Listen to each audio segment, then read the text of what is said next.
Hey, and we are live. Welcome everyone to the first FlexQ podcast. What's the word I'm going? Broadcasted by the ReDefy esports team. There we go. I can speak English today. I am your host, Nemo Morpheus Majidi. I am the greatest person with an accent that you will ever meet in your lives. To my left-hand side, I have the most toxic player in all of NA with a counting 37 accounts banned. In Bailey, my man's needs a new account every month, Bartels. Hello. And on my right-hand side, I have NA's greatest amateur caster, where for some reason, Riot will give him a full-time job on shoutcasting LCS, or a freak, I hope you're listening, in Aaron Icarus Eisenbart. Welcome, gentlemen. I hope you guys are having a fantastic day so far. You flattered me. Yeah, it's okay. I appreciate you shouting me out. Like, you really got my bad side. Always, fam. That's how we have to start, right? Welcome everyone to the first episode. We'll be doing this on a weekly basis. Great to have the lads here with us. We will be having a special guest later on today in the org owner. Breezy Bay will be joining us. Today, we've got some very exciting things to talk about.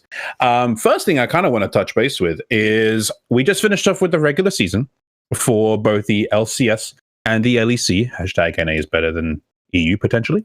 We want to get an idea as to thinking, what do we think the playoffs are going to look like? We're going to start off with NA. Bailey, I'm going to throw you on the spot first. Who you like? Who's your underdog? Underdog is Dignitas. Obviously, they kind of showed themselves all year. Kind of been performing pretty well. The winner of it will most likely be Cloud. Dignitas is in a loser's bracket, though, no? They are in loser's bracket. I think Dignitas can make a run. I think that they're like a dark horse in the situation where they can win any game, but they can also just lose it. See Aaron shaking his head over there. Do you what do you have going on over there, Aaron? What's a dark horse? I'm gonna be honest with you. I think 100 Thieves are kind of my dark horse right now. I hate to admit it because I love Demonte as a player, but I think with Ryoma coming back into the mid lane and the current meta that we have going on in the mid lane, I think it makes their team just so much stronger, and that's why I think they won out on the tiebreaker, and they're currently in 4th place over Dignitas. Like I said, hate to say it because it's the whole like roster thing that we're gonna get to about later in this podcast, but.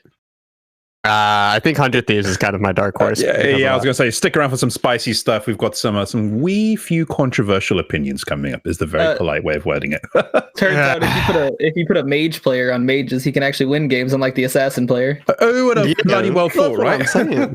100 Thieves weren't looking strong, and then the last 2 weeks they put Ryoma in the mid lane, and suddenly they've won 3 out of 4 of their games in the past 2 weeks. So all I'm saying is dark horses. People don't have a whole lot of hopes for them yet, except now they have a great mage player. I'm going to throw a very unpopular opinion out there. Oh, no. And I may get some flame for this. Well, by may, I know I will be. TSM will get knocked by TL. They'll go straight into losers. And they'll meet C9 in finals. Oh, so normal. That's just normal. Yeah, it's just normal. Because how TSM does their thing. Okay, so what you're saying is you're just calling it how every year is. All right. Yeah, I mean, think about it, right? There's always the 3 long-standing, the legacy LCS teams that will always do well. C9, TL, and TSM. Yeah, right? Tell me about it. I do think that TSM will lose to TL first. I don't think there's any conversation that TL is looking slightly stronger week by week, even though they've had a few odd games here and there. EG, as much as I love EG, and my heavy part of my team, my fantasy team was EG, it ain't going to happen. Just not going to happen. I do think it'll be a combination of C9, TL, and TSM as the top 3. C9 will win it. TSM is my dark horse. I think, as much as I don't like it. Can they be a dark horse if they're second? No one thinks TSM is good, bro. No one thinks they're good. Let's be honest. Who thinks TSM is good? Huh? I don't know. A lot of casters recently have been giving the benefit of the doubt, specifically because they've been cleaning up their play recently. So who knows? I still don't like TSM, but I think that they've finally figured out their game style and like how they like to play games. So they're pulling out a lot more wins like that. But I digress. Are they not playing how they've played the last 10 seasons? This is true. where they leave the top laner on an island and then gank everywhere else. Yeah, we're not even going to get into that whole Hoonie thing. That's just a whole bloody ball game. All right, we're going to switch over to LCS. Sorry, LEC. I can't bloody use words today. I think collectively, we'll agree G2 will make finals. Oh, yeah. Ooh, actually. Oh? What's the bracket like? So winners bracket is going to be G2 versus Schalke, and then Rogue versus Mad Lions. Losers bracket, the EU does things a wee bit differently. The way they do their fighting, they do their brackets is the same way how they do in the FGC. So first match in the losers bracket is Fnatic versus SK. Okay. Now, I'm a believe. So the lower bracket, which is Rogue and Mad, the loser of that gets placed first into the losers bracket, and then the loser of G2 Schalke then gets put ahead of them because they had a better record. So depending on the seed that they came in at. So is it collectively fair to say we think G2 will get to the final? I think it depends. Beg your pardon? All right, Aaron. Go on, Aaron, what's the controversial? The actual controversial. I think so. G2 really needed that tiebreaker to get first place because they had to choose who their opponent was here. G2 has a losing record versus Mad Lions, and I think if Mad Lions beats Rogue in round 1, G2 gets knocked out in semis. Oh, really?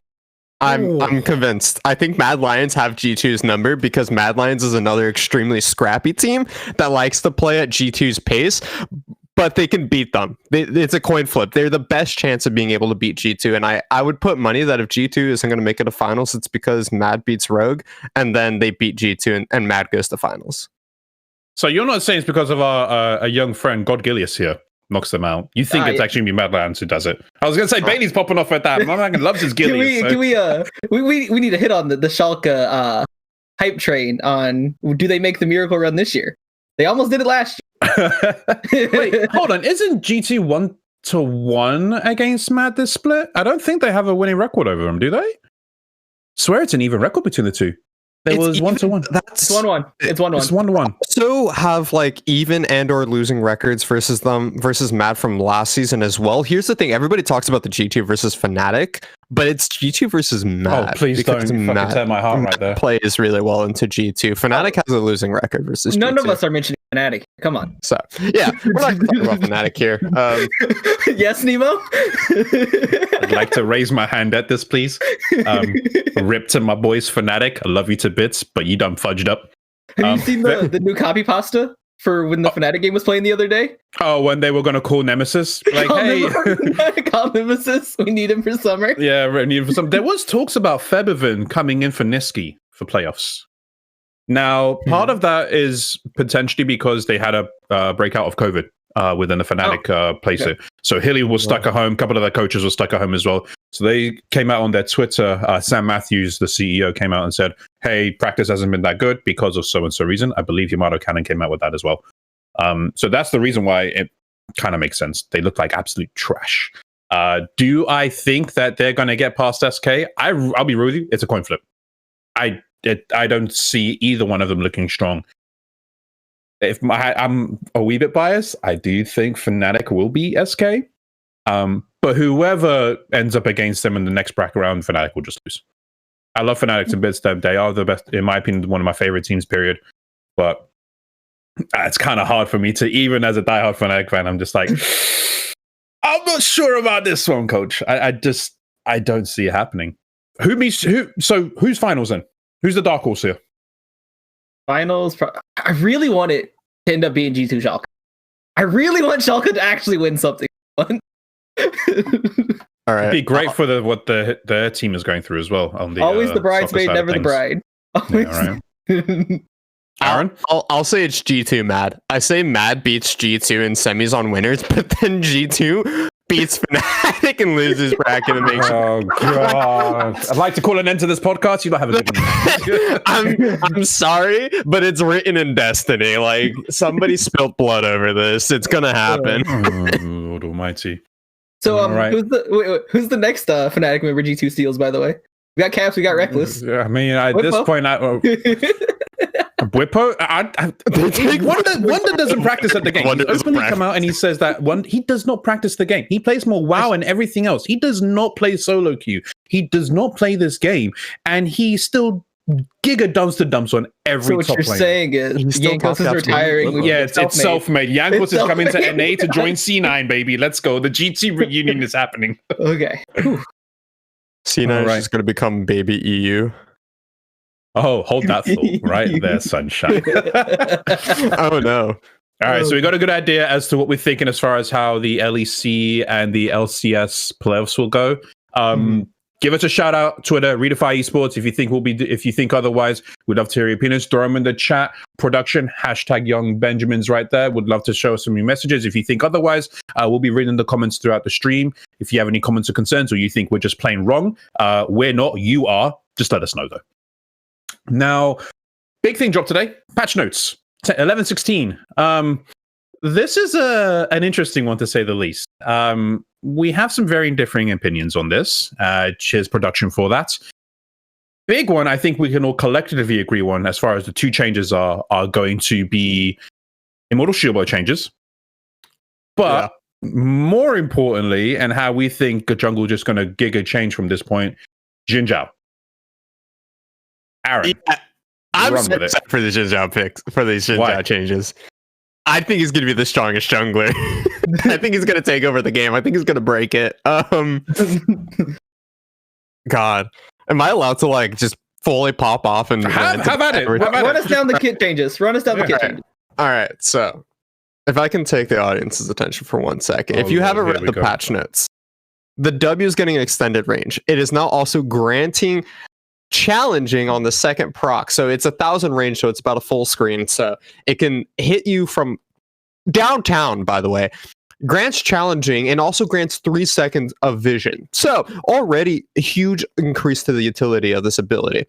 On top of that, there's another second change to utility, which is to your dash, the audacious charge, where if somebody is challenged, you have 1,100 range on that person. So even outside of your W2 proc, which means you can land the W2 and then jump across an entire screen, the whole galaxy, Aurelian Soul over here, in order to beat somebody down. And that's not even talking about any of the flat numbers that they're changing to these abilities either. Everything has received buffs in terms outside of the Q, which got early game nerfs, but it is still the same flat damage later in the game. He's getting crit chance modifier on his W. He's getting ability power. He got 110% scaling on AP for his ult, by the way, which is completely dumb. But besides all that, this guy's going he needed that AP. He really needed that AP because I really wanted to see infinite healing Xin Zhao to come back on his passive. That's what I need. Guys, if they can't make AD balance, they make it a mage.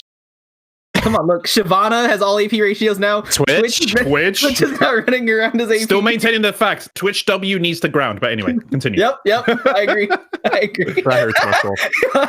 But you can't look at these changes and tell me that he's not going to be super oppressive. I think one of the big things that also goes under the radar is that his W is going down to a 6 seconds at max rank, which is at level 9. So you can WEQ, and by the time you get your knockup back from the Q, you get your knockup from the Q from the 3 autos with Halo Blades, by the way. You have your W back, and so you guarantee the 2 strike on that. And so it's basically a guaranteed assassination combo if you land your W2 and the opponent doesn't have flash. So it's like they're dead. And if you have flash, they're for sure dead. So if we collectively agree that Xin Zhao will be arguably, if not the strongest jungler coming into 11.16, what do you pick? If you don't ban it, what do you pick into it? What do you think? Hey, whether it can maybe match as far as clear speed goes, as far as ganking, team fights.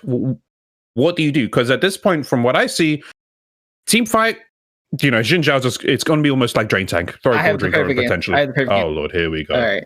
So you both know me as the random ass jungler player. I'll play some random shit there. I'd like to put out a disclaimer for whatever he's about to say right now. This is his own opinion and neither of us. Morgana jungle. Morgana jungle. I know it. The Morgana jungle. He can't dash at you if he's rooted. Okay, yeah, all right. He gets past the root. What then? What? He's up your He can't bum, knock you mate, up with like- spell shield on. Yes, but her clear speed Like, is I'm really mad about that, but you're not wrong. He can't knock you up, and he can't chase you if he's binded. yeah, but And and then then you take just you clear all the forever to hit jungles. level 3. You'll just be counter jungled She the actually doesn't entire clear that bad. game. She doesn't clear that bad. You max Tormented Soil, Yeah, you max soil. and then Yeah, you just but- steal all of his camps. Hold on, You I have a get- question. If he's channeling the charge, let's say he's channeling and it's dashing to you. The charge finishes and he gets rooted. He gets And then rooted, but he's he's just still kinda on you stuck there. though. Yes. Yeah, but he's stuck there holding For- his dick, and then you black shield yourself and, And walk walk away. away. With your blue smite as well. Don't forget your blue smite. Oh, you blue smite on Morgana, you cheesy wanker. Yeah. Anyway, Oh, it's even worse when you have the ulti, and then you just bind him and throw down Tormented Soil and just run circles around him with the See, ulti. look, I found the answers, guys. I found the answers. It's over. All right. I can oh. retire. I'm so out. so is it the case where bro, my man's gone. So question then. Is it viable to the point where we know Jinzhao is going to be strong? Do you permaban it in your games, do you think? Or do you, Oh, no. are you okay letting it through? Bailey, I know you're going to be like, oh, hey, I can still pick Morgana. And let's be honest, no one in them. Oh, no, plays I'm never Morgana banning jungle. Zinzao. There's too many other broken things. So you would let Jin through? Yeah. Oh, yeah. I play mid. I don't play jungle. Fuck that. Aaron? I'm more worried about Yone. I think I got it through. Here's the thing: Jinzhao falls underneath the category of the same category as like Rek'Sai, Lee Sin, Elise, where if he doesn't have a super pop off early game, he's a really hit or miss style champion. So if he's not abusing how busted his kit is in the early game and doesn't get ahead, then he just kind of falls super far behind and becomes completely useless. I'm also looking through the changes. Like Morgana's a good counter, but I think Volibear's also just got a nice buff this patch for jungle specifically, where he just stays healthier. And so it's like really you just pick somebody that has early game CC to deal with Jinzhao and just bop him on the head really quick and tell him no, and it kind of defeats the purpose of playing Jinzhao. I would imagine you get counter jungled to absolute death, though. He's Like if you're super playing strong. something like if you're playing someone like Morgana, like you can't fight him. All you can do is run. So you can't really contest much. Yes, you can get away, which is nice. But that's still not going to stop him from... You're not picking Morgana to run the jungle. You're picking Morgana to help your team. But why do that when Jin can also help the team in a similar way? Yes, you don't have binding or black shield, but at the same time, you have something that is guaranteed engage. I'm going to bring up the fact of Moonstone Renewer and Staff of Flowing Water. Full on support Morgana jungle. We're not getting into that. We're not getting into that conversation. All right, other big change we feel like is coming this patch is going to be the Immortal Shilbo, and we would like to magically move over to Immortal Shilbo if we can, please, production. And while he's scrolling, I can run you through. It will no longer give the bonus life steal that it already does when you pop the shield, and instead, but the shield goes up to 50 to 100 based on the level. Mm-hmm. That is generally what the. Now, who is this going to impact the most? Do we think? I don't know. Or is it going to really impact the item at all? Because like Gale Force is just still giga strong right now. I think that it will probably lower who buys it, just because Gale Force is still strong and Kraken Slayer is good against tanks. But right. I think the champions that are building it, so the Samiras and all of them, will still build this item. Samiras, the Yones, the Yasuos, probably still build this. Just because Samira needs a life steal, let's be real here. Yeah. She's been hit a lot. She needs as much help as she can get. Do we think it'll make that much of a difference as far as pick rate goes on these champions? Because usually when you see item changes, sometimes you'll see a champion becomes more viable because of how much stronger one item is. Or potentially weaker one item is. Do we see someone like Yasuo or Yone or even Samira getting picked more often because of this change? No. I think they'll probably stay the same pick rate, but I think there'll be less champions just splashing in random Immortal Shield bows. So like Aurelia's who are building it, I don't think they'll build it as much. No, I agree. I think Aurelia's and like these. I will say though, one thing I did miss. It gives 15 to 35 AD when the shield triggers. Yeah. So the AD buff is nice. So it's like, hey, it kind of gives you like almost like a comeback mechanic per se. The AD buff, the AD build there is actually really, really nice. At level 18, It does give more AD than Kraken. This is true. And Gale Force.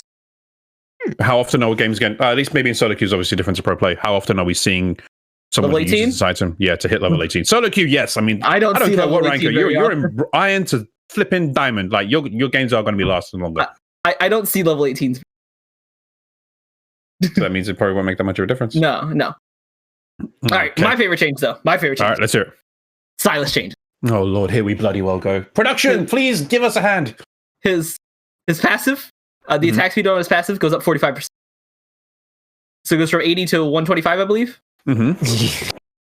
The W why cooldown, is this a good thing? more attacks. I like hitting you fast, and I'm gonna hit you faster now. I'm gonna hit you faster now. Go well. W cooldown reduced 1.75 seconds per rank, down from I believe it's 13 to 6 is the total changes. And plus with the build going around, you can get 50% CDR easily, meaning you can have this every 3 seconds. So is this how you get back into diamond? Did get nerfed though. The heal ratio did go down 5%, but I don't think it matters that often when you're healing every 3 seconds. So is it making viable? He's already what been is viable. what is currently being played right now? He does both good in against solo most queue. matchups not named Yone. Okay. I hate Yone, by the way. Just hate that champion. He's 100% better because the mana cost goes down too by 10. So he already had mana problems. That's why you always wouldn't. He could now splash in the Night Harvester if you wanted. So do we see this being more prominent in either solo queue and or pro play then? You will probably see him more in solo queue than you will pro play because pro play is more focused around the Orianas, the Victors, and all them. You will see him more as a counter pick though. I bet That I can see. I bet he shows up way more often than he is because he's had almost no play this. Okay. And I would also have to throw in there, please give Jinx some extra buffs. Gilf just feels terrible. I don't care what anyone says. The range is nice on both. If we're buffing Jinx, I need a shield on Silas. All right. Yeah, and I need to be the Queen of England, but anyway. All right, so that's just the general like housekeeping stuff we wanted to cover. Spicy stuff for the week. So we've all heard over the past few weeks, and I'm sure everyone's here seen it on Twitter, the absolute jungle fest of what is what people think as far as the import rule goes. We want to kind of tie that into another topic which kind of relates to a lot of us, which is amateur pro play. People think that because we get a lot of imports, it pushes a lot of people who are pro and NA down into the amateur scene. So I kind of want to get your guys' take on, do we think former LCS pros should be eligible to play in the amateur scene?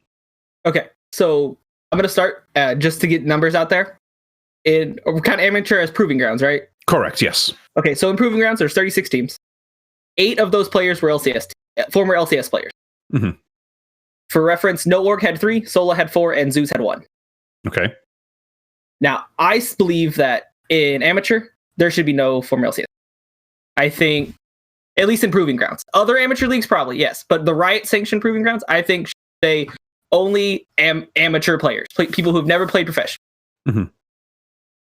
Now, one thing to also note out, and correct me if I'm wrong, the top 2 teams in proving grounds contain how many former LCS pros? 7? 7.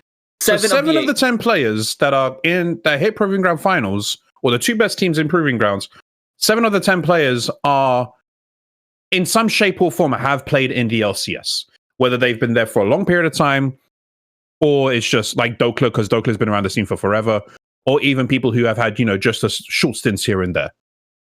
So what do you think? Should they be allowed to play in proving grounds? And I want solid reasoning. Aaron, I'm going to throw this at you because I know you're very familiar with the amateur scene.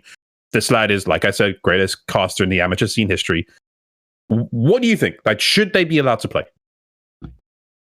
I mean, I think that there should be some kind of safety net for a lot of these ex-professional League of Legends players because they're not necessarily bad players. They might not be pro level just quite yet, but you have to understand that pro level consists of 8 to 10 players in each role. Like that's 100 people out of the however million, how many thousand or million people that play the game in the United States, and that's an extremely low number of people. And I think that if there's going to be situations where somebody joins a team and say like Niles, for example, he's on Golden Guardians right now, he hasn't really had the best split, and you can't really like blame him. It's his first split on Golden Guardians, but if he isn't able to go back to academy or go back to amateur in the idea that he gets kicked off of the team because Golden Guardians wants results and doesn't care so much about, boosting this player and getting him prepped, then he kind of gets screwed over. So I think that having LCS players allowed to play in the amateur scene should be allowed. I think that there should just be a cap on how many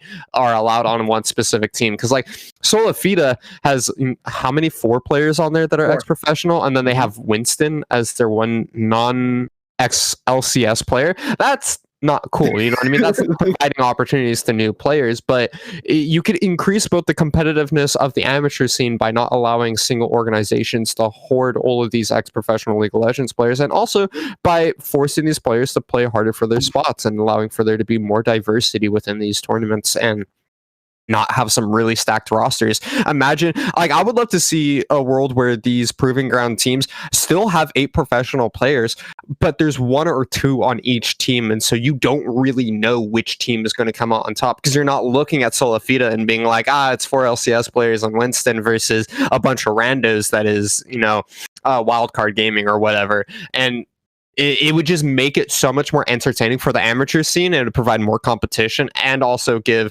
a safety net for ex-LCS players that for some reason got kicked off of their team. One thing I do want to chime in on that with is we here at ReDefy actually did play against Solafide a few weeks ago. And this is not to put down anyone on the ReDefy esports team. The level of play and the quality of just the 2 teams was just a head and shoulders above. We generally do well. The ReDefy esports team generally does do pretty well on the amateur side. Yeah. But against Solafide, it just looked like a different class. And it was easy to tell because you could tell these players, were they mechanically sound? Yes, they're very, very good players. But you can tell that they were also on a different level when it came to cohesiveness. And I think things like that strictly come from being able to play in LCS. Bailey? So what it's saying is it seemed more of like LeBron James and the Lakers went and played a D-League team. Yeah. Oh, it's like, hey, you have a bunch of really, really good players. Think of like, I have no fun saying this. What is it? Golden State? Really, really good players. But when they play like the Houston Rockets, who, they have James, what is his name? James Harden. Then I don't know if Harden's still on the Rockets. I think he's on the net. Well, when they would play against each other, it's like, hey, like you have a team with very, very good players versus a team with 1-star player. It's a vast difference between the 2. Yeah. Now, when it comes to that, and I we'll get to the spicy topic of the import rules shortly. Do we think that it would be better for the amateur scene to, as saying, hey, we would be okay with 1 or 2 pro players per team? Or do we just say, hey, you got to push for amateur, you got to push for academy, or you got to push for a different league when it comes to playing? To my opinion, I think it's like when you look at developmental leagues in soccer, right? The younger kids who are coming through, who are learning the game, who want to be able to understand how the game works at a higher level, you don't see pro players playing for them. If a player doesn't do so good, I'm sorry, I know it's your livelihood, but get good. Yeah. Like if you want to be able to play for a high level team, you have to be able to consistently play. You have to be able to prove yourself. Mm-hmm. If that's your academy and people don't want to pay for academy because it's an academy team, get your head out your ass. Like, at that point, it's either get good or don't complain. Ready? I agree with there shouldn't be former pros in proving grounds. Now, if they want to, 5 former LCS players in academy, go for it. Like, have your 5 because that's technically part of their 10-man roster for LCS as well. Yeah. So I think if there is any LCS players, former LCS players in proving grounds, it's people who only had maybe 1 split of play. Not, was it Dokla's down there who's played for 3 years? Dokla was playing on Optic, I believe. That was a few years ago, wasn't it? 3 years ago, give or take. I mean, we could also talk about how many games Apollo's played. He was. Yeah. Oh yeah, I forgot Apollo was down there. He's in the ACS. Like, he's been around the scene forever. Did he play on a Winter Fox in season 5? Mm-hmm. It was something. I don't know, dude. I've seen that name for years, and that's where I'm saying that you kind of draw the line on it. But I don't know. I also just don't want to see academy filled with XLCS players, because then you're going to have the same issue we have now, where the academy is just whatever. It's where we put our backup players instead of like trying to actually foster new talent. I do have the numbers for academy too. Okay, go ahead. The 15 of the 50 players of the 10 the 10 teams are former LCS players for academy. There is one team that has no former LCS players. And where are they? Where were they in the standing? Well, what team was that? Golden Guardians Academy. Oh, of course. Has no former LCS players, from what I saw. Do I dare take a wild guess as to where they ended up in their league? I'm not sure exactly where they ended up, actually. I don't think they did the greatest, though.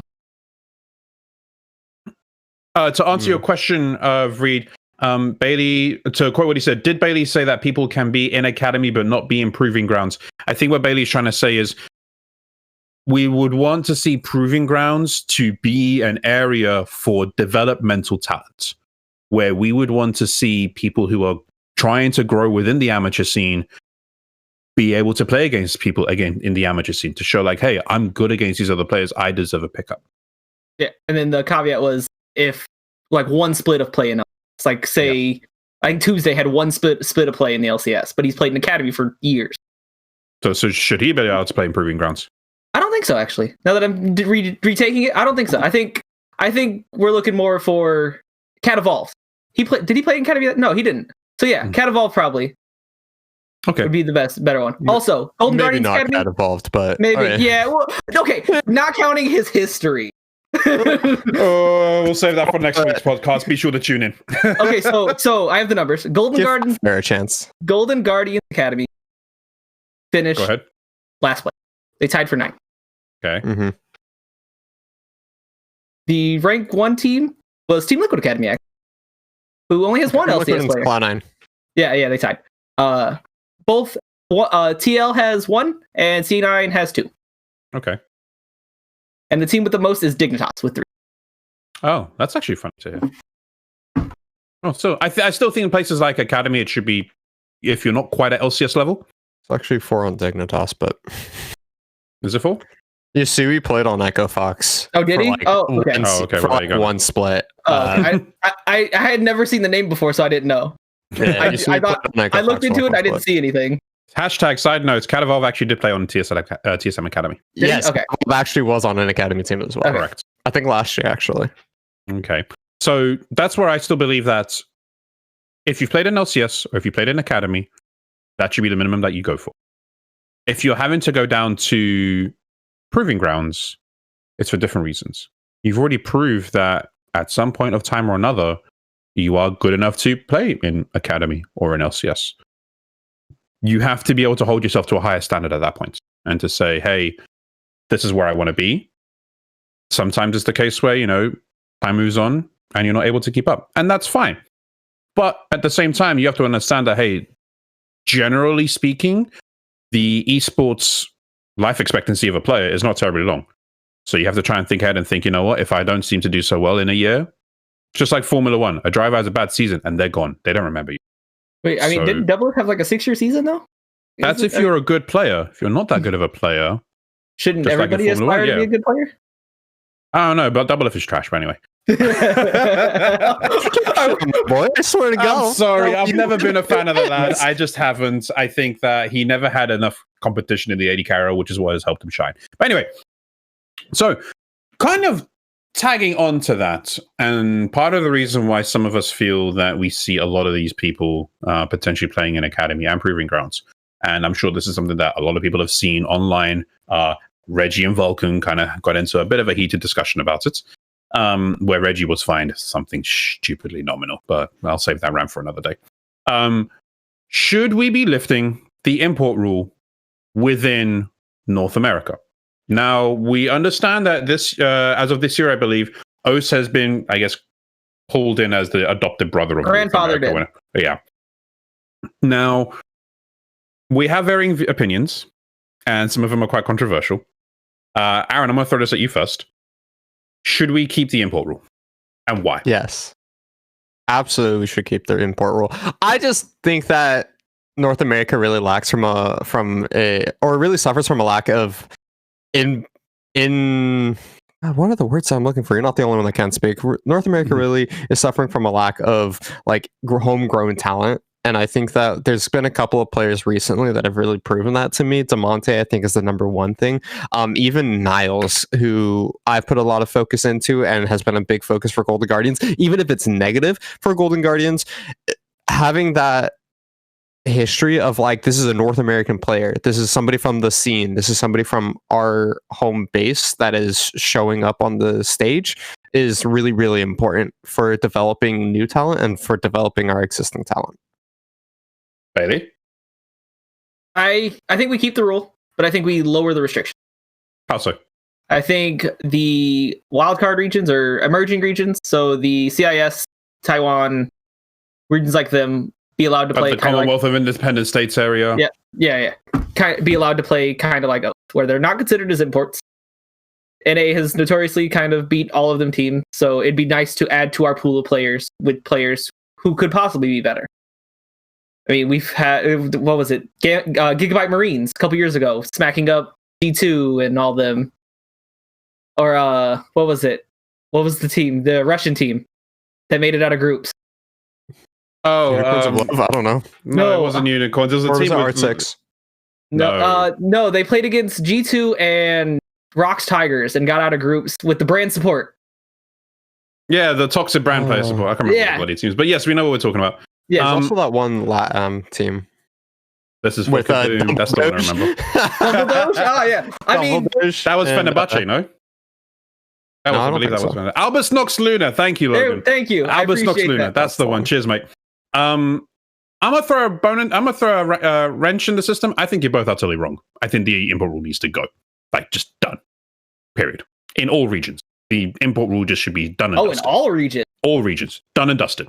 All regions. Now, my reasoning behind that is look at every major sport around the world. What sport at their highest level of play has an import rule?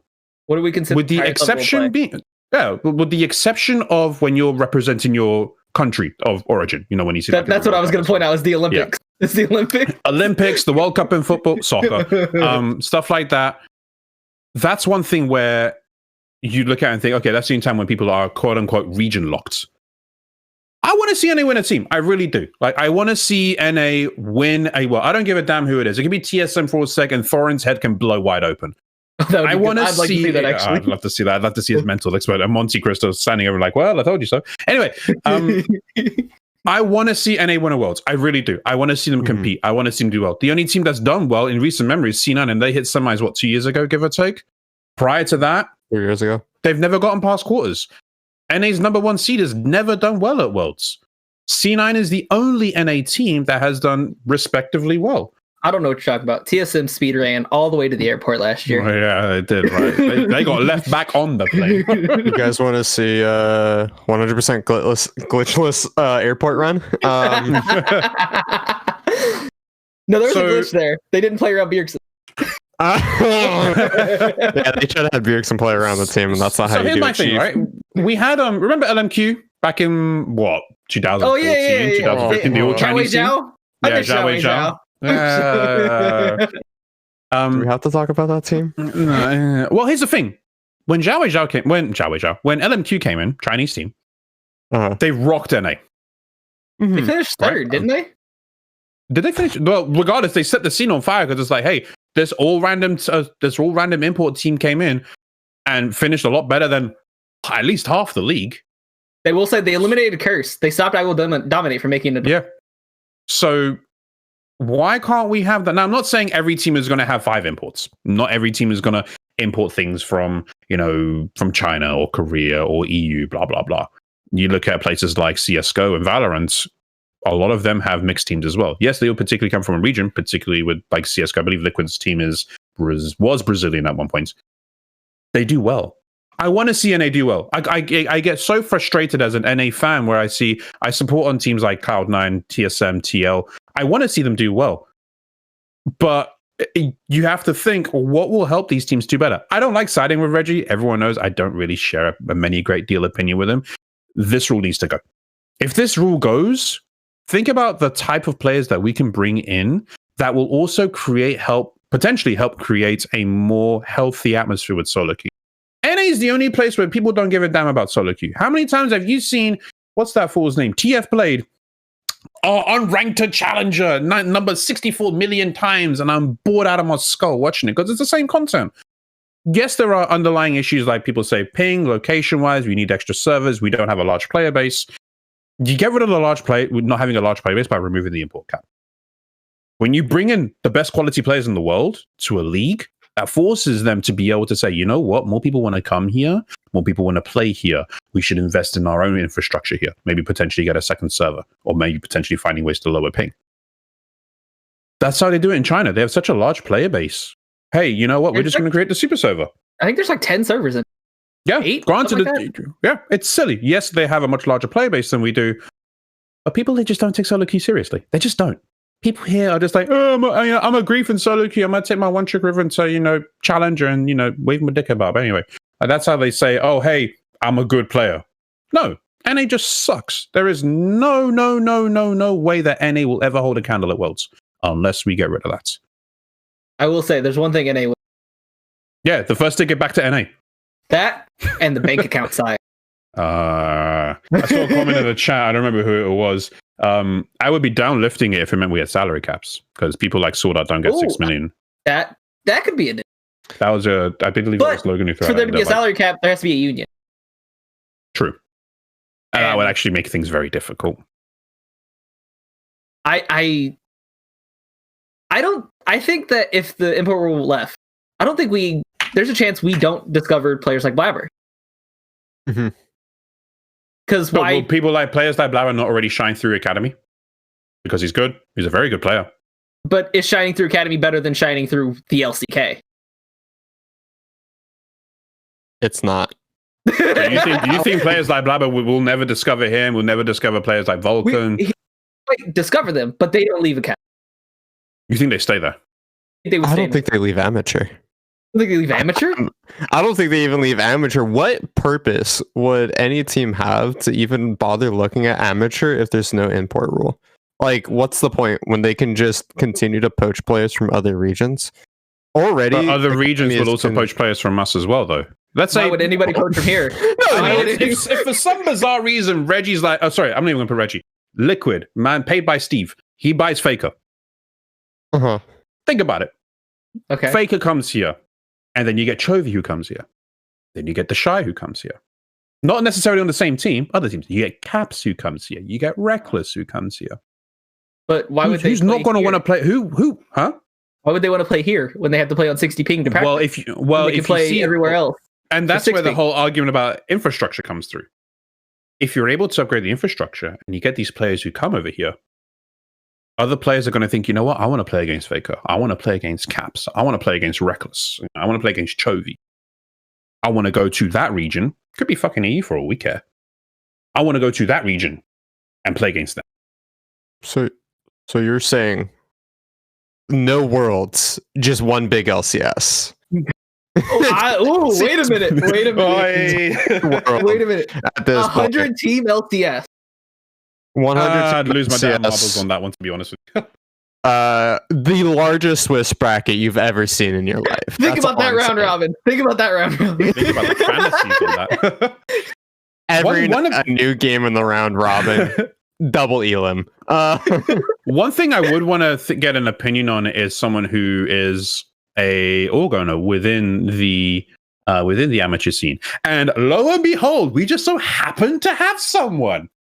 We have a special guest today in the president and owner of ReDefy Esports in young Breezy Bay. Sir, are you there right now? Can we hear you? Can the world hear you? I am here. I am here. Guy on Breezy.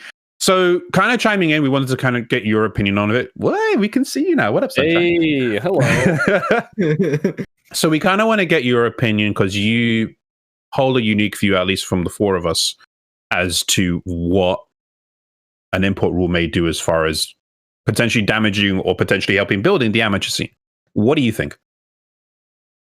I think it just really comes down to do you want NA to win or do you want NA to build itself up to win? Because at the end of the day, if you're just Like it's the same thing goes with LCS. What org runners tend to do is they tend to just go, this guy's won LCS before. He's played the same reason why Wild Turtle, in my opinion, who's still decent, but there's better AD carries out there. But like it's the same reason why like LCS owners tend to be like, this guy's played well in the past. Let's just keep paying him to keep him in the scene, right? And I think in general, it's not very good for the amateur scene. And I think Rice made a lot of changes with, tier 2 and tier 3 and tier 1 and bringing a lot more shine into like the esports scene and like the amateur level. So I think in general, I would say no, but it's a very complicated issue because NA, if like let's just say there was no import rule, NA could just buy anyone they want. I don't think Faker would come because Faker has said many times he'll never come to NA. But like there are many ways, my friend. I guess if I had the option, I wouldn't come here either. Exactly, and I was agreeing with what you guys were saying about the ping, but in general, like we can get almost anyone because North America just has so much money to give to players, and like I think it's something like 3-1 by like skill level and pay between NA and Europe. Like the pay is just so much more here, so players want to come. So if there was no import rule, we will have teams like Team Liquid just go full import. And honestly, will they have a better chance of Worlds? Probably, but at the end of the day, are they really an NA team? And NA teams like, country of immigrants, I'm an immigrant myself, but like I would still like to see countries like, not countries, like players like Vulcan and Blabber. These players have like kind of like a reason to get into the scene because I do think that no players would leave amateur if there was no import rule. Like no one would pay attention to us because why? We have a lower player base. Why? You know what I mean? The player base won't matter if there's no import rule. Yeah, I know. Your player base becomes the world. Well, yeah, I guess, but then it's also you're taking players from other countries. You actually spend more money on them. You're spending less into the amateur scene. Does that make sense? Like you're not looking at NA players. You're looking at who's good in Europe, who could I take rather than who can I build up. And Nemo, it doesn't really improve the actual player base. It gives you the option of a bigger player base, but really the same players who are playing on NA now will still be playing on NA with or without an import rule. You'll be still running into your one-trick Annie players, your one-trick Shyvana players. Point to Annie bot there, man. Like those players are still here. Heisendonger. The Heisendong. Yeah. Oh goodness. So all of those players are still going to be playing on the NA server. It's just now we have options to better pro player. Yeah. So they're practicing against one trick still that aren't good, and playing against players like Chovy who can do unimaginable things to people.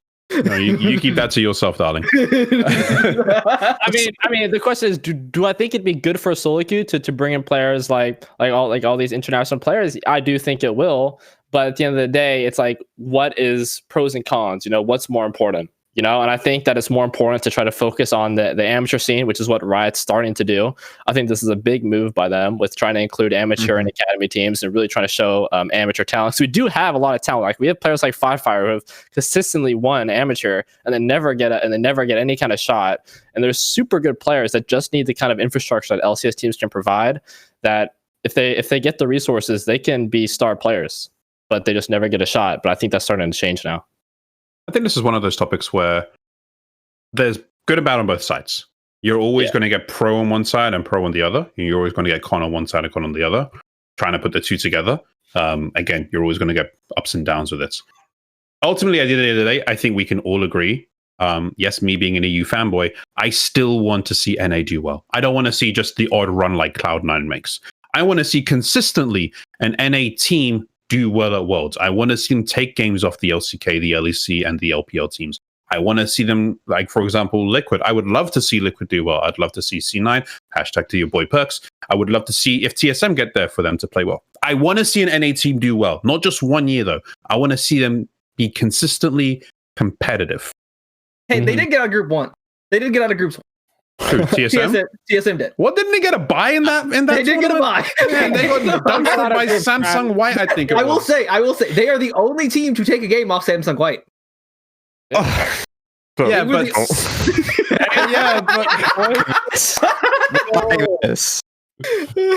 and what's it called? C9 is the only team to beat a Korean team in best of fives from NA, I believe. Probably. Wait, no, Samsung White is Korean. No, best of 5. Oh, best of 5. C9 beat, what was it, KT, I think? Something like that. Yeah, that sounds right. I can see it. I think, like, one last idea on that topic before we move on is that we also have to keep in mind that pro play is meant for entertainment. And while we may have more money now because we're North America and we throw money around a lot, if you have a bunch of import teams, nobody's going to want to watch that. And we're going to run out of money real quick because nobody's going to want to watch a bunch of washed up LEC, LCK, LPL players coming out to North America for the paycheck. And then suddenly they're just playing at half value because they're on North America and they don't really care anymore, which is totally a possibility. So I would like to see the hype stories behind Nile that I was mentioning earlier, the hype stories behind these North American players like Blabber as well, are what bring people to watch the LCS and what motivates North American talent to continue to try and take solo queues more seriously. And so if we can really emphasize that and follow along the path that we're doing now that Breezy was talking about with increasing amateur and academy overlap in order to show opportunities for players like Fire, for Blabber, for Niles to move up, we can get people to start playing more seriously and get people to be more invested in the LCS rather than slowly creating the downfall of our competitive scene. So what you're telling me is C9's going to win MSI? Wait, I will say, absolutely, it really can't get much worse. I mean, Don't our say rank that. ones, Famous last words. our top team last year went 06. Did we make it out of groups last year? Nope. I don't think so. Yeah, so 0 teams made it out of groups last year.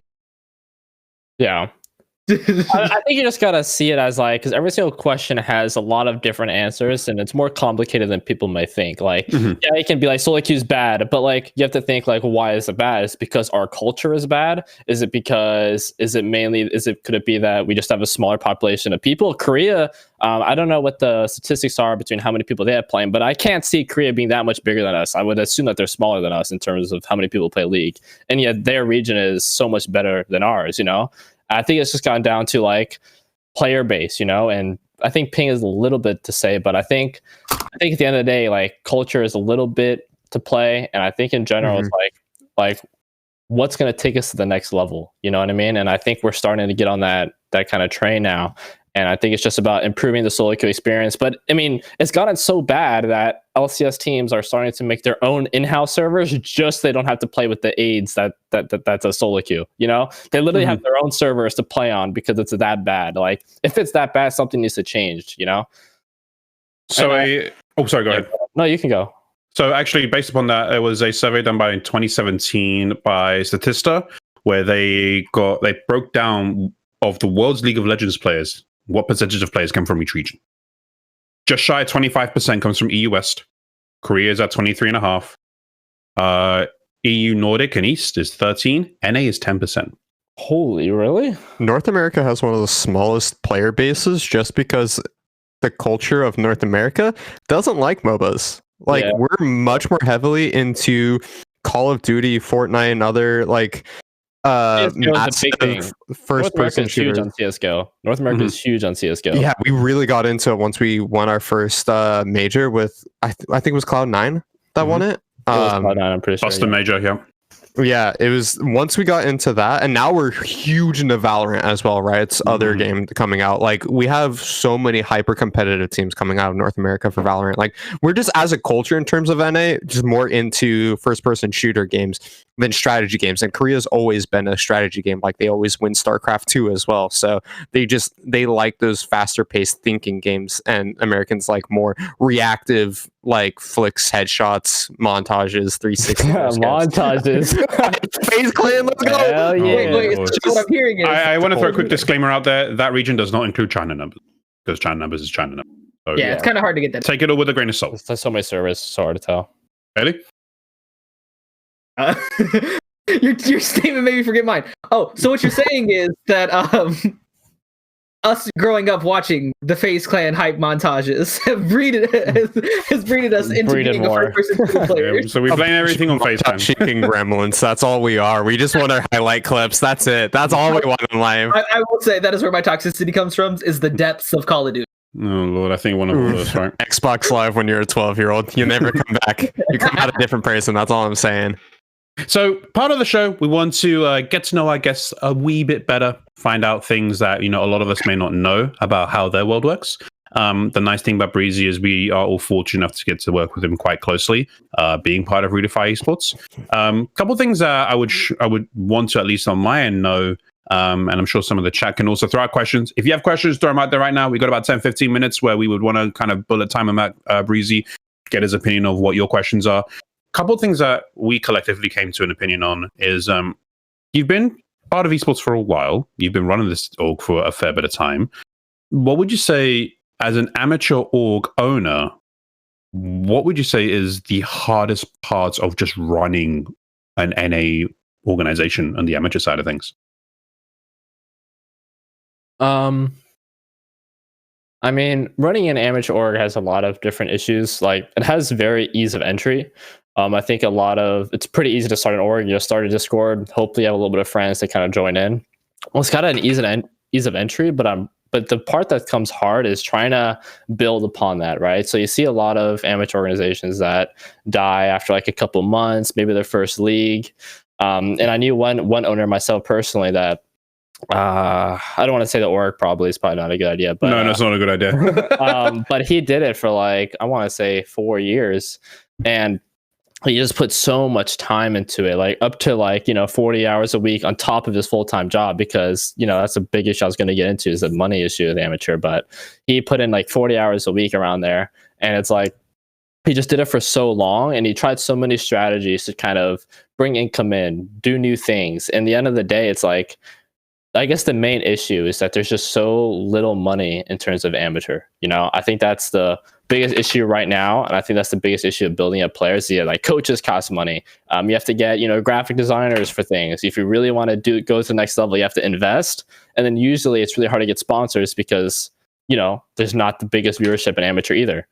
So it's like, how are you going to build your community? And that's by far the hardest thing. Is just like having very little resources and then using those little resources to build a big platform. And I think Upsurge has done it really well. I think Upsurge is the best possible example of an amateur scene, of an amateur org that's made it. There's like Risen, Big, never mind, Big, and then and then other amateur orgs. But like by far, Upsurge is the one to look to. You want to know how to run a successful amateur org. Okay, brilliant. Lads, any questions before I jump on to the next one? I do, actually. Go ahead. What would you say is the biggest mistake you've made? Sorry, what did you say? Cut out. Sorry. What would you say is the biggest mistake you've made? Oh, God. That's always a fun one, isn't it? Which one do you want to know, man? Whatever you're comfortable saying. I would say make it easier. Biggest mistake and biggest success, I think. There we go. That's a good trade. I like that. Comparison.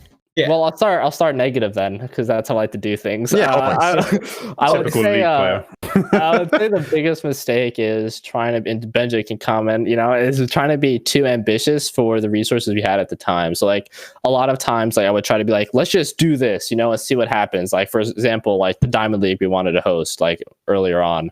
It's like we ran a Plat League for 2 seasons, and we were like, okay, let's just do a Diamond League. We can somehow get the teams in time. We'll just set it up and we'll try to it'll work. I DM'd people, I DM'd everyone that I knew, and just like it never worked out. Like we never got to host in the Diamond League, and we had to let down these teams. Like we had like 6 teams or so that was interested, but it wasn't enough to host a league, and we just had them battle it out against one another and just gave them like $50 or something like that. But overall, I think that was one of the biggest mistakes. It's just like trying to aim too high, and then when it fails, not having a backup plan. Because like that, I've learned from that for the future. And I think that's definitely my biggest mistake, is just being too ambitious and then not having a backup plan if it doesn't work out. Because that's always how I do things. Like, it won't not work. It'll work. Don't worry. We'll get there. I agree. All in, no fear method. I'm a big fan of it. Yeah. But biggest success. Biggest success is just doing everything that we've done. Like it's not just me, obviously. Like me, Benja, Ben, IceQ, with like running the teams. Like I've had a lot of help, and in general, it's just building whatever we have right now. We've ran a lot of leagues. We've made a big difference on individual players like esports careers. Town is one of our. was our mid laner for our last circuit brackets for 2021 LCS Proving Grounds, and I got him into TSM tryouts. So he's trying out right now. So like just trying to make a difference on players and overall just building what I've had and just making people's lives better. That's by far my best success, with ReDefy. I do have a players opportunities. I do have a question from chat from the user of ReadLOL. What are you doing to improve the NA amateur scene that other organizations may not potentially be doing right now? That's a good question. I think a lot of it depends what you mean by amateurs, because there's leagues and then there's teams. Those are like the main two. There's teams orgs and there's league orgs. I think in terms of the team orgs, what we try to do is, let's just say we have a player that is really good and he's vital. Talon was vital to our roster, right? A lot of amateur orgs would be like, I want him on my team, so I'm not going to look for better opportunities for him. I'm just going to be selfish and keep this really good player who has a lot of potential. I'm not going to try to get him into a better scenario. So they just don't look out for him. Where I think we've done pretty well in is, Talon was vital to us, but at the same time, it's like, what's the quickest route for him to LCS? He's a 17-year-old, right? He's going to be leaving high school soon. He's got to be making a decision on going pro or going to be going to college.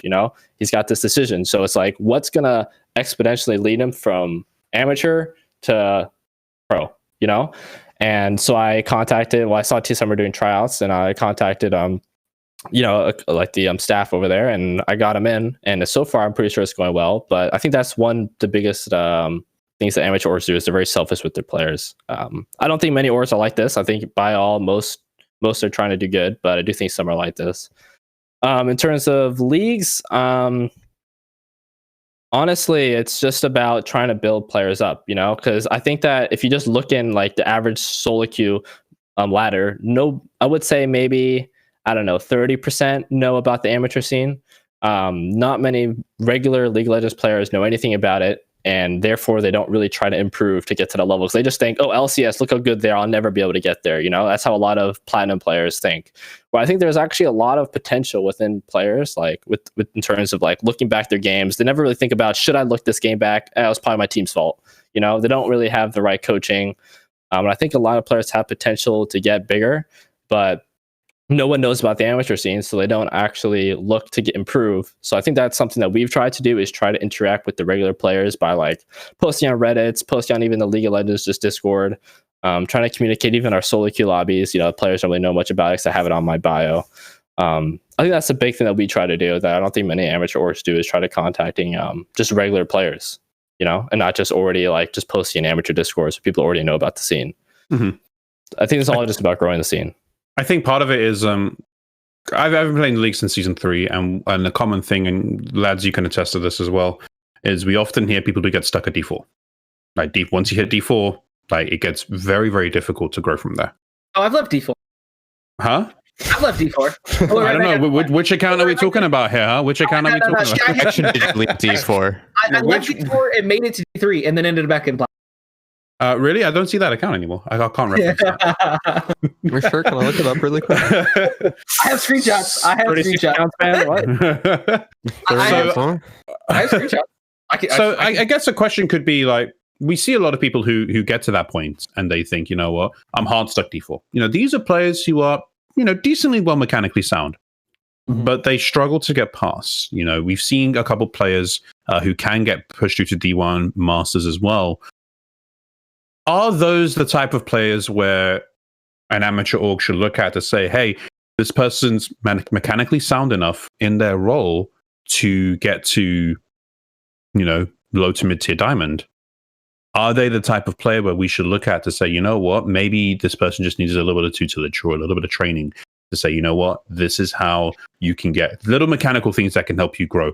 I'll give you a prime example of me. I was hard stuck bronze for years. I learned how to, just simple things like learning on attack moves. Boom, I go up to gold. Simple things that can be coached upon you, hashtag cheers, read for that, to be able to help a player at that level develop to grow even more. Is that the pool of players that we should look at and say, hey, they're diamond for a reason. They're decently good at what they do. Now it's about taking that diamond out of the rough and seeing how much we can polish it. Mm-hmm. But yeah, so like, I mean, this guy Vraid said other orgs don't interact with the community. I do think that they interact with the community. I think you just misinterpreted what I meant. Sorry if I said it wrong, but what I meant to say was like, I don't think most amateur orgs interact with like the regular players who don't know about amateur and trying to get the scene out there more. That's what I meant by my question. I think that a lot of people interact with their own communities individually. I just think that also, I think it's a big problem how like there's a lot of individual amateur orgs. You know, there's like I think there's like how many? I don't know how many amateur orgs there are. It's hard to put a number on it. But big ones are like the big. There's Upsurge, there's Excellency. Yeah. There's a couple big ones out there right now. Risen as well is a pretty large one where EG have a couple of their teams that play in there. Yeah. So like in terms of leagues and teams, there's a lot of them, right? So it's just like if there's so many amateur leagues and they're just all in their individual sectors, it's so hard to like grow a real amateur league because people are like, well, we have many interactions with other orgs like this where it's like people want to absorb other people, but it's like, okay, well, who goes under who? You know what I mean? And it's like, I think if you just try to center it more and just have like a couple, maybe 3 or 4 really big, smaller amateur leagues and people allocated their resources more properly, I think it would be really beneficial. Obviously, I really don't think that's going to happen anytime soon. Hopefully it does. Hopefully someone in the community figures it out. But I think having a lot of split like tribes basically is worse. It's like what was the guy from Planet of the Apes? 2 sticks are weak or ape strong together. Ape strong together. Yeah. Ape strong good. Okay. Ape strong together.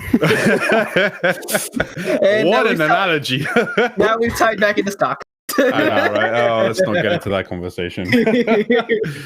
And I think that's something we should try to do. And I think that's going to bring more money in, which is going to bring in more coaching. And I think that's basically the solution to trying to stem from getting lower level players higher. It's like a rail. You have to start from somewhere to power it up. And I think it all starts in amateur. We all become one big happy family. Oh, that's a nice way. I will say Europe has a seriously good system with how they do their with them. I wouldn't say, I guess it's amateur, but the way they go, from my knowledge, is that it goes by because like us, we have the Masters states. League is what you mean, right? Yeah, the Masters League. Yeah, we have states over here, but like no one really cares about states. Honestly, it's like, okay, Virginia, North Carolina, what's the difference? And I've moved to 8 different states, so it's like. Europe, it's like you have different regions. It's like Spain, you have the Spaniards, you have like these different types of different regions. countries. Yeah, that's what I meant. Yeah, countries. Yeah. And you have these different countries with their own teams and they're battling it out. And it brings more ad revenue because, it's like countries basically, and you're building upon that.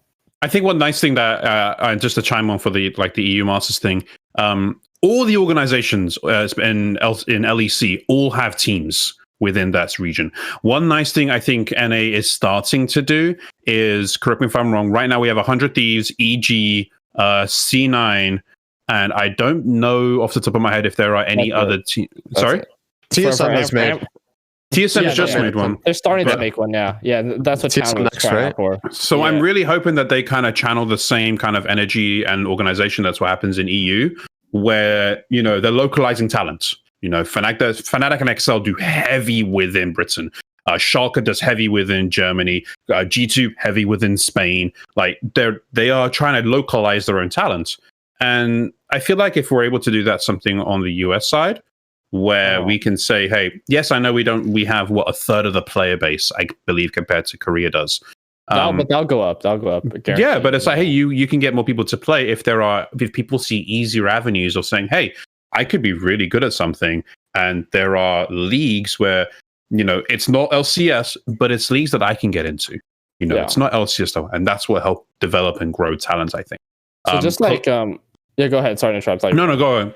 I was going to say, just like Braid said in the comments or the message box, I don't even know what the Twitch chat, my bad. Just like he said in Twitch chat, he said like we have collegiate, and I agree. And I think that I was speaking to, I think it was Morpheus or Benja, one of the two, where I was talking about how the future of amateur, in my opinion, is really going to go to collegiate because universities have more money than amateur organizations do by a long shot. So, and I think that collegiate has a type of scene where it's like you're this college versus this college, which I think is a little bit more influential than ReDefy versus solidified, right? It's a big difference between colleges where people are wanting to support their colleges more. And I think that collegiate is actually going to be, if they do it right, because right now colleges, they're starting to kind of get onto the university or like the esports train with there's a lot of big like Illinois University, Maryville. UCI's got a big. They have a whole building dedicated to just esports now. So exactly, and I know a little bit about the collegiate scene. I almost had a job with them, but I decided not to take it. But that's another story. But in general, it's like a lot of there's a lot of things happening in collegiate in terms of esports, and I mean League of Legends is the biggest esport in North America right now, by like player base. Obviously, it's such a big game, and then. So I think a lot of these colleges are going to start to get on that train and start paying for scholarships and things like that, which is going to improve amateur and collegiate. They're basically combined to get into all these players really want to get into pro. So I think that'll be really beneficial too. I think ultimately we all want to see NA do well. Like I want to see NA talent. Like, I want to see people, friends who I have, grow into something where they can play an amateur, they could play an academy, knock on wood, one day they get to play in LCS, they get to compete internationally. I'd love to see that, because ultimately you want your region to do well. Like, I want this region to do well. And it comes down to saying if you look at regions like Europe, how do they develop their talent? Masters is a big one. Like, look at Mad Lions. A lot of their players came from the Masters series. Like, it's Mad Lions came from Masters. So I would love to see something where we put a little bit more focus. Yes, our player base is smaller. I want to see us investing in local talent. However, at the same time, I still stand by my thoughts on this. Import needs to be lifted. But we'll save that topic for another day. just to answer. Yeah, go ahead. No, you go ahead. I just want to tie in where we all want NA to do well. I just want Bjergsen. Oh, Lord, not this again. Not this again. No. Hardyville has been playing pretty well, I will say. I'm a big PoE fan. I think there's definite room for improvement. It kind of has like one play style, but I hope that's going to change soon. But to answer someone's question, Marihandro, what are realistic ambitions for an amateur team? I think it just depends on what level of amateur they are. Are they plat, gold? I think for a plat and gold level team, like you shouldn't have crazy ambitions. Like you should just be trying to improve them. But I think for like a masters like challenger team, I think there's a lot of room to grow there. And I think it's just about having contacts in bigger esports organizations, even collegiate, where you can maybe send these players to. Because I know personally a couple colleges that would take, I know colleges that would give 15K scholarships for a masters player. And it's just about getting these players and giving them big opportunities. So I think there's a lot of ambitious goals you can have for Masters Plus, but I think realistically for Diamond and below, it's just about improving. You're not going to get any sponsorships unless you have like 20 teams. Right. So, yeah. All right. So what I'm hearing is I hit Master. I need to come talk to you so you can get me with a college team so I can get a scholarship. I'd pay for your damn scholarship if you hit some Masters and did not get your account banned. Oh, wait, you can hold me to that. I would like to talk about something that Reed brought up in Twitch chat. I've worked with NASF before. They're a high school organization that has been organizing competitive games across the country.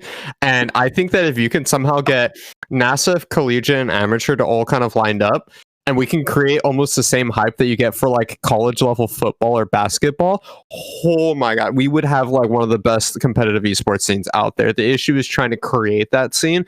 And like my college just got knocked out of the West Conference for the Seawall series, which is very unfortunate. RIP the dream. This is the best we've ever done though. But the issue is that we only have this one tournament series for collegiate, and it doesn't really get advertised that well because like they've tried advertising ULOL before and like all these different like scenes, but they don't advertise it the same way that they advertise like LCS and or even the same way that they advertise Masters in EU. So if they can bring out how hyper competitive colleges could turn the game, then I would love to see that happen, and I think that'd be a huge benefit to the amateur scene. That's a great idea. And I know that they've been doing good things in the high school scene. I know a lot of even high schools are starting to build their esports programs and communicating with collegiate or universities and contacting them with sending players over there for scholarships. So, I mean, the future is really just amazing what could happen in esports. And you're looking at the growth rate of in general, just esports, not just League of Legends related, but just esports in general. It's like the revenue that we're getting is going to be bigger than the NFL in like 5 years, So like, and also the people that are watching. I mean, that's basically ad revenue. But like, if you were to tell my mother, oh hey, like I'm sure all of us can fall under this belt. Yes, I know I'm a boomer, but I don't fall under that. If you were to tell like our parents and all that, hey, 20 years time, esports are going to be a great thing, and they're going to be like, you're playing computer games? What? Like, yeah. Times are changing. It's slow, but we'll get there. I think ultimately you are right. Just think if we could show our parent 10 years ago where playing video games has gotten people. Yeah. Like pre-Twitch era. Like, look at the Fortnite guy. How much money did he make from that like world championship in Fortnite? Was it like a couple million? It was like 3. I think it was 3 million. But yeah. I mean, we're talking Fortnite. We need to bring up Ninja's $10 million mixer contract. True. I will say one thing. I've been competing in the FGC for about 7-8 years now.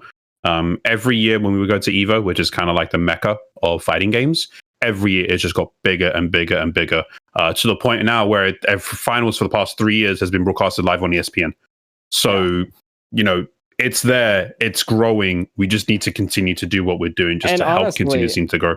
And honestly, the boomers are starting to understand. Like, I know personally stories of esports directors.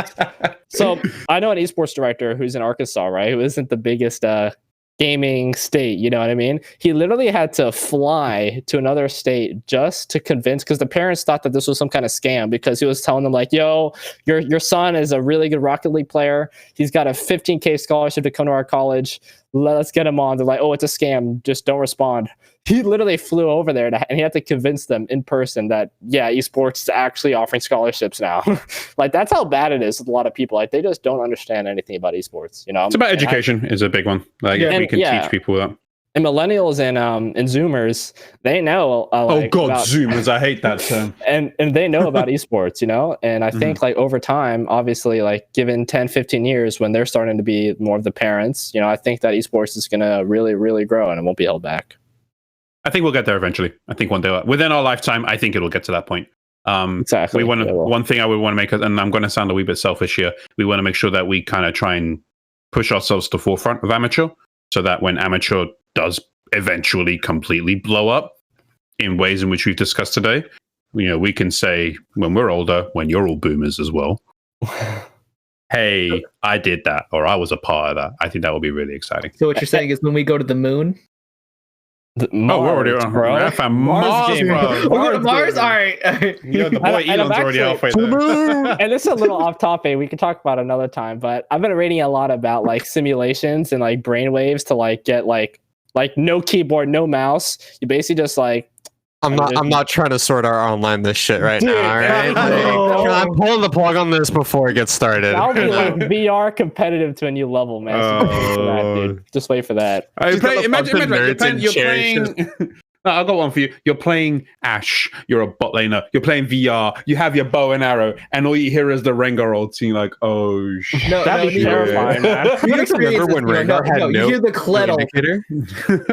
You play that ARAM we played earlier, Nemo, and you have the Kled, the Tom Kinch, and the Malphite. We played a game earlier today. It was a Kled ulti, Kled, TK, Malphite, and Diana running giga fast up your trumpet. But anyway, we'll save that one for another one.